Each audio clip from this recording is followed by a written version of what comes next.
how I started with the breaking of houses and breaking the kitchen precisely.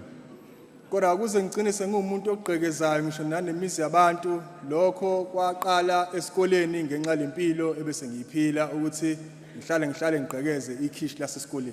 And I failed my grade 10.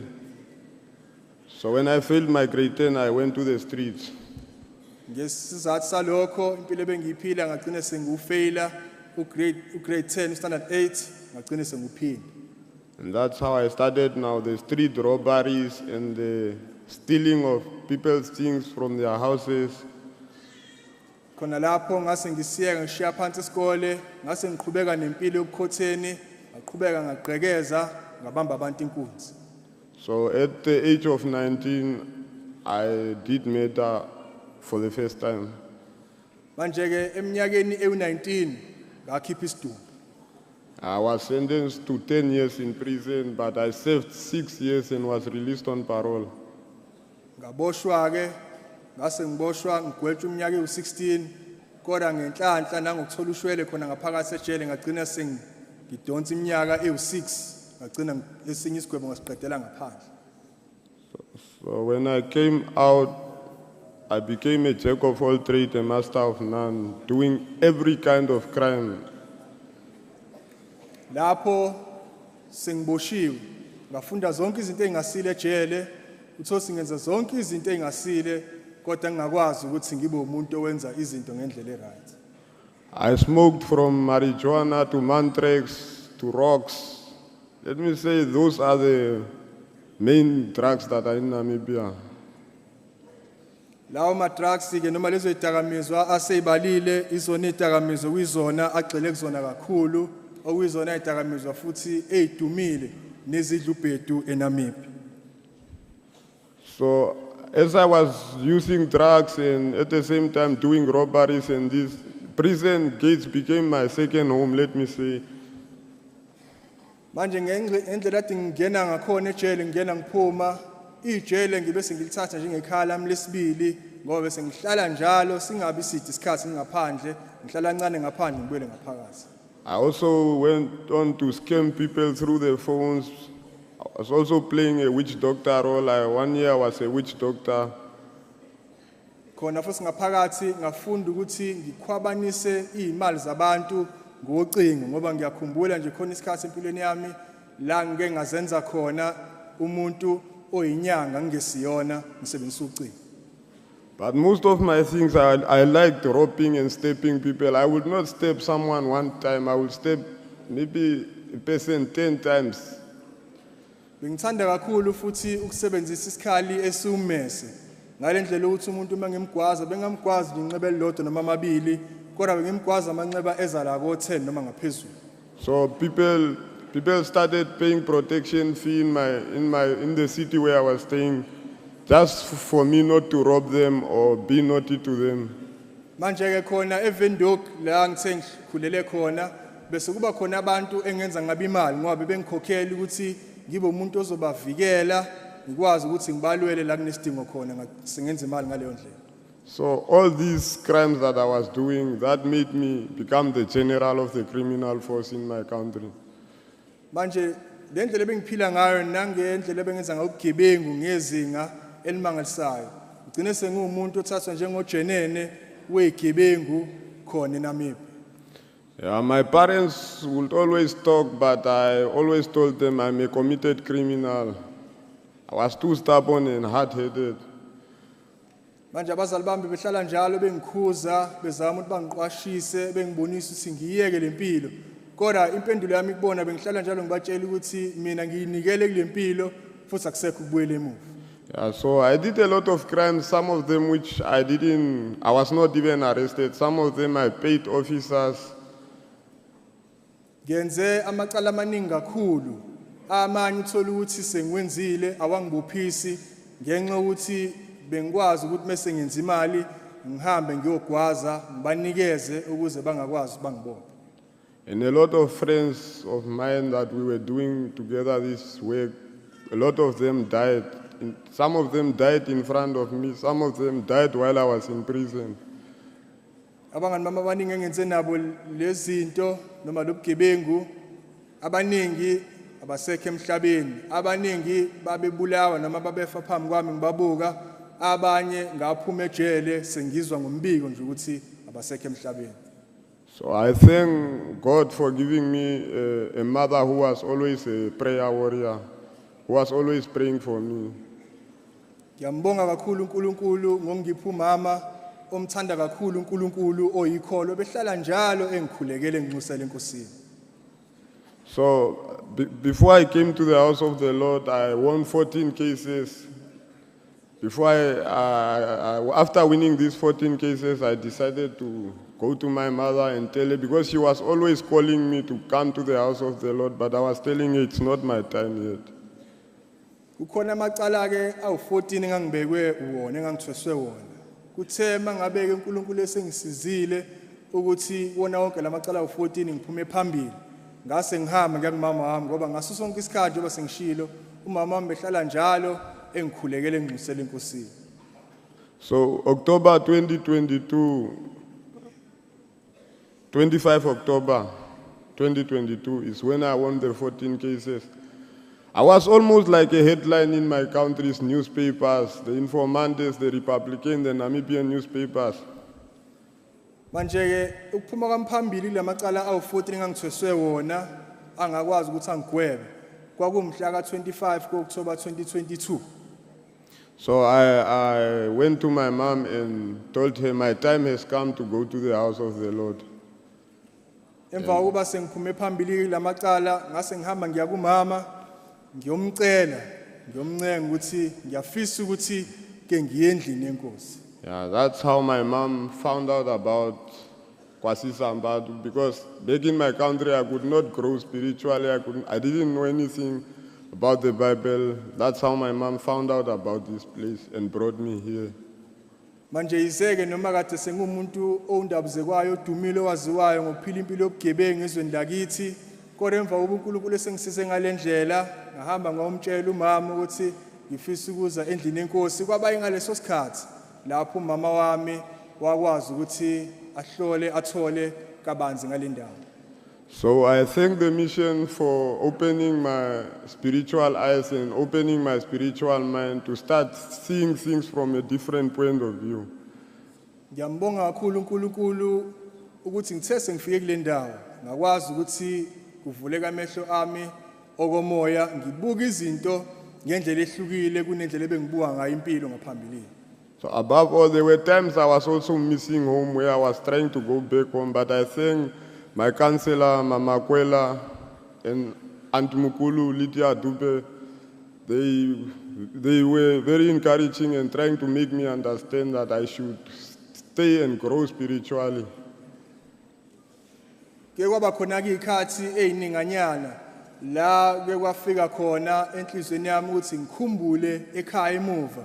Kube ngathi ngavele ngithatha imithwalo yami ngihambe ngekhaya, kodwa ngiyambonga kakhulu uNkulunkulu ngomlungisisi wami umama wami okomoya ongizalayo umama uKhwela kanye umama uDube okuyibona abakwazile ukuthi basetshenziswe uNkulunkulu ukuthi bangikhuthaze bangibonise ngendlela ehlukile ukuthi okuzongisiza ukuthi ngiqhubeke ngisukuhlala. So I thank the Lord for helping me very much, and to my fellow brothers out there and sisters, the Lord is very wonderful, because what I went through, I could have died, but I'm still alive and I'm not lucky. It was the mercy and grace that was upon me. I thank you very much. Bafowethu nodadewethu ngiyambonga kakhulu uNkulunkulu ukuthi noma ngekhona ukuqonda nokwazi kwami kuumusa kaNkulunkulu ukuthi ningibone ngila nanoma ngisaphila ngenxa yomusa wakhe. Ngiyabonga kakhulu.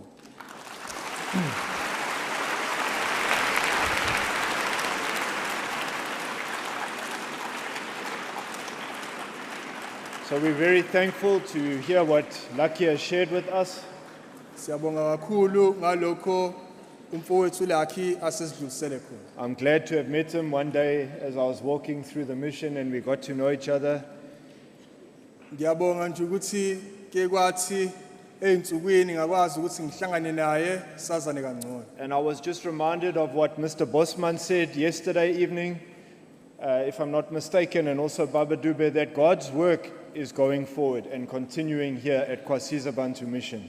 Thanda nje ukuphawula kakhulu ke kwashiwo ubaba umkhwenyana kaBosman nobaba uDube ukuthi umsebenzi kaNkuluNkulu kule ndawo awuphelile kunalokho uyakhula futhi uNkulunkulu ngendlela esimanga uyaqhubeka uyasebenza empilweni zabantu. SIPSA has been running for 15 years now. Inhlangano yomphakathi okhathazekile isiqhubeke iminyaka ewu15 yonke. To date, there's about between 20 to 25,000 young men that have received help through the organization, have enrolled in the restoration program. Uma sibheka ibalo cishe insizwa engaphezulu kweinkulungwane eziwu20 eseke zafika kuze kube manje zathola usizo ukusizakala kwangempela. Over 6,500 schools have been visited across the country. Ikole engaphezulu kuka 6000 izwe lonke eseke zathola ukuthi ivakashelwe zihanjelwe inhlangano yomphakathi okhathazekile. Even now reaching neighboring countries. Kusondelela ngisho nasemazweni akhela iningizimu Afrika kuvakashelwa kwenye inhlangano. And we could safely say that we've addressed well over 1 million learners during this time. Singakusho nje ngokukhuluma ngabazi nokungasabi ukuthi kungasondele emiliyonini ikole nabantu esesike sabavakashela njengenhlangano yomphakathi okhathazekile. Now, young people, as you hear, just to ask yourself this question. You've heard Lucky's story. Manje abantu abasha ukunibuza nje umbuzo njengoba sezwile indaba uLakhe esixoxela. You'll hear from Tamsanqa also. Sisazozwa futhi kumfowethu Thamsanqa. The Bible tells us in Proverbs that there's a way that seems right to a person, but the end of that way is death.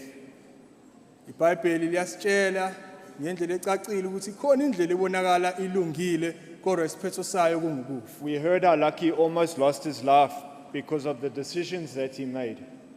Sizwile futhi ukuthi uLakhe ucishe walahlekelwa impilo yakhe kangakanani ngenxa yempilo ayiphilile. So as you hear these stories, ask yourself, what path am I on? Manje sisezwe lofakazi nakho konke abasicobelela ngakho obhuti bethu. Ake siyibuze ukuthi ingabe thina sikiphi indlela And where will it end?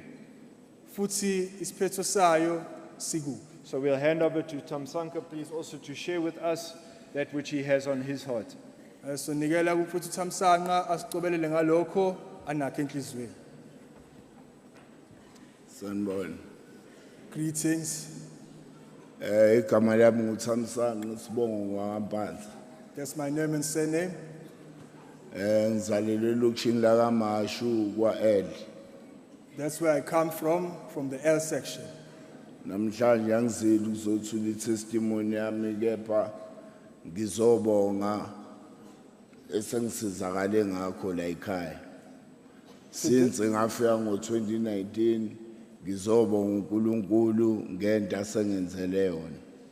So today I haven't come here to share with all of you my testimony, but it is because of the gratitude that I have that I'd like to pass on to everyone for all that the Lord has done for me ever since I came into this place.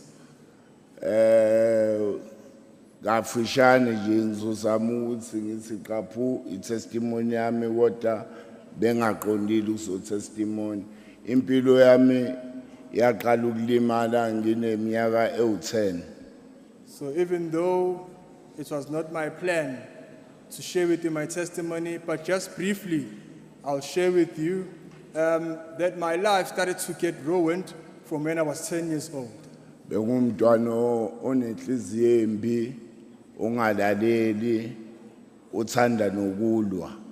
I was a very hard-hearted kind of a child, and I was very disobedient, and I was a person who always liked to fight. Ngithe ngineminyaka ewu10 ngixabana nomunye wabafundi ngathi ngiyamthinta wagcina ephuma umphefumulo ngaleyo ndlela. So when I was 10 years old, I quarreled with one of my brothers from where I come from, and then when we fought, by mistake I ended up killing him. Ngikhule ekhaya ngisetshenziselwa imithi bazama ukungiprocessa ukuthi ngimncane kangaka sengikwazi ukukhipha umphefumulo. Ngikhula ngaphansi kwezangoma nezinyanga ngidliswa imithi.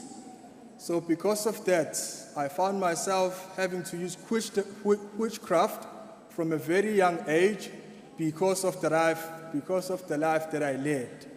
Ngigcine ngikholelwe emithini ke nami ngayisebenzisa kakhulu kunaqala ngaphinde ngazongena nasedakamizweni. Ayikho inhlobo esidakamizwe ngakaze ngibheme ongayicabanga. Now, because of that life, I ended up having much faith in witchcraft, and I ended up using quite a lot of different kinds of drugs. There's no kind of drug which you can think of that I've never used. Ngiqala ukutshontsha ngisasesikoleni, ama-drugs angikhiphe esikoleni, ngayeka isikole ngihamba ngohlala emgwaqeni. Ngayikho inhlobo yecala ongalicabanga engingalenzanga, ngiqhekezile, ngirufile, ngakhomba abantu, ngakhomba iy'tolo ey'nkulu, kuze kwakufiwa la ngigwetshwa khona iminyaka ewu-20, ngihlale 13 years ejele. So because of that life, I ended up living a very terrible and a very bad life, so much so that I even ended up doing house break-ins and robberies, so much so that it would even break into quite very big shops, retailers, and then I ended up getting arrested.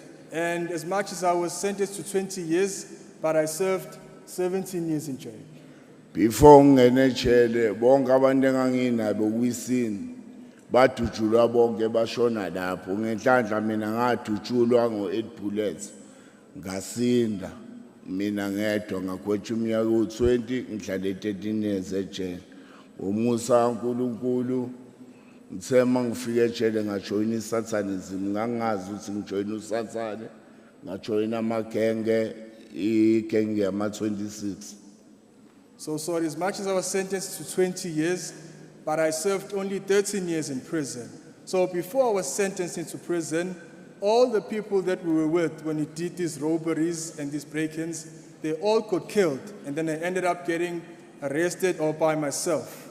And then I ended up, when I got into jail, I had to join the group of Satanists. Ngenhlanhla ngiyababona abanye kade nginabejele bakhona la.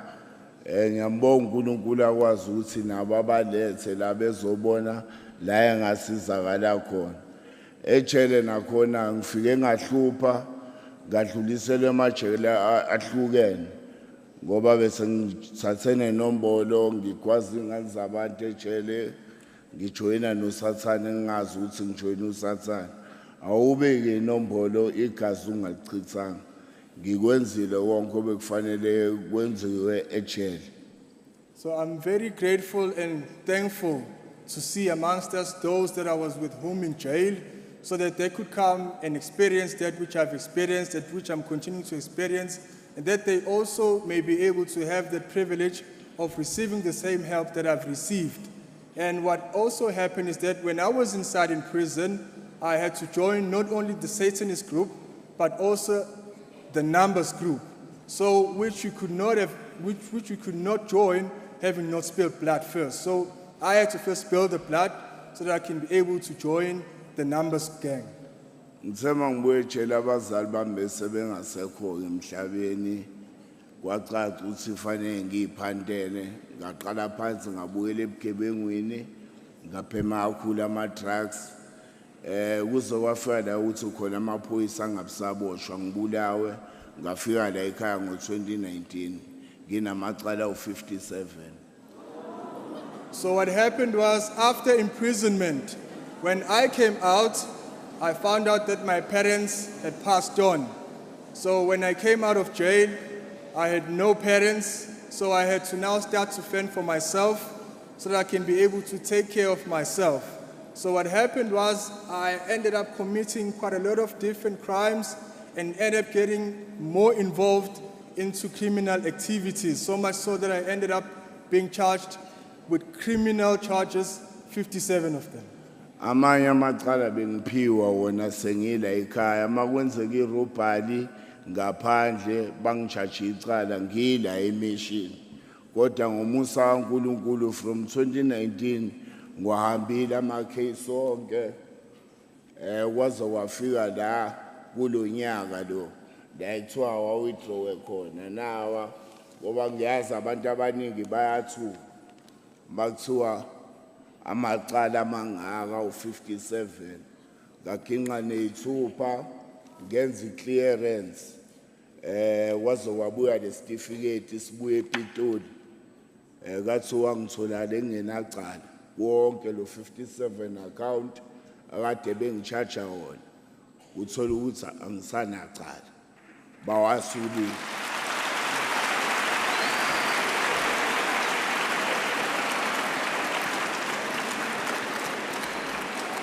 So I thank the Lord so much. I thank the Lord so much, even though I'd come to this place, even though I started to reside and to be here at the mission, because of the life that I previously led, I was even suspected and given criminal charges of criminal activities which I was never even part of, even in the first place. But because of the troublesome kind of a person that I was before, and I'm very thankful to the Lord that with all the 57 criminal charges which I had against me, by God's grace, all those criminal charges have been withdrawn by God's grace, and my fingerprints have now been cleared. I've got no criminal offense by God's grace, and there's even a letter confirming my clearance, which come all the way from the head office in Pretoria.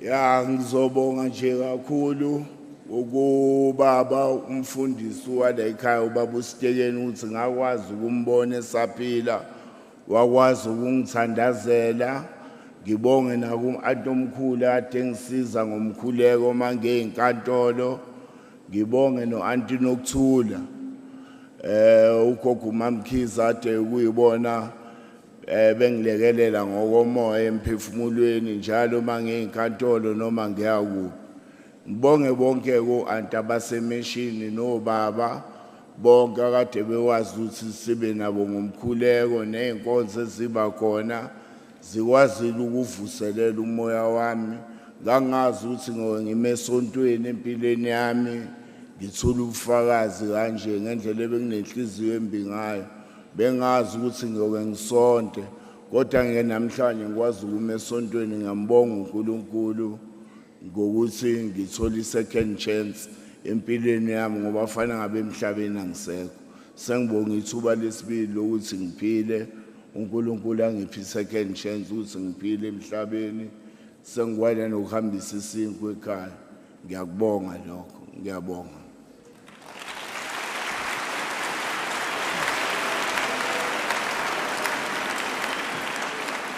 Now I'd like to thank the Lord so much for all the co-workers who've been with me from day one, ever since I came to this place, for all the services which they've taken for us, trying to bring us into the Lord's way. And more especially, I'd like to thank the privilege of having met and been with Reverend Stegen, who has been praying for us during the time when he was still alive, and he was always faithful to praying for us, and each time when I had to go for trial, he'll always pray for me.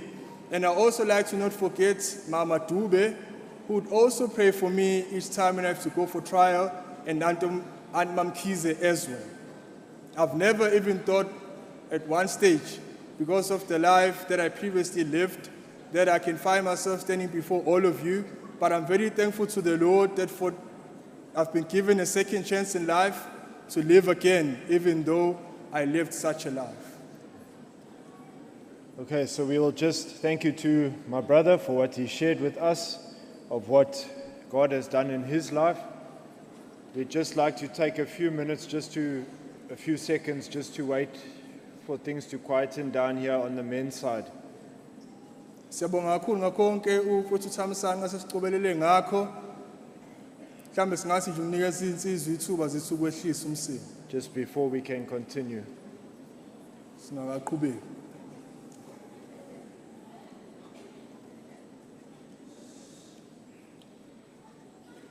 Okay, thank you very much.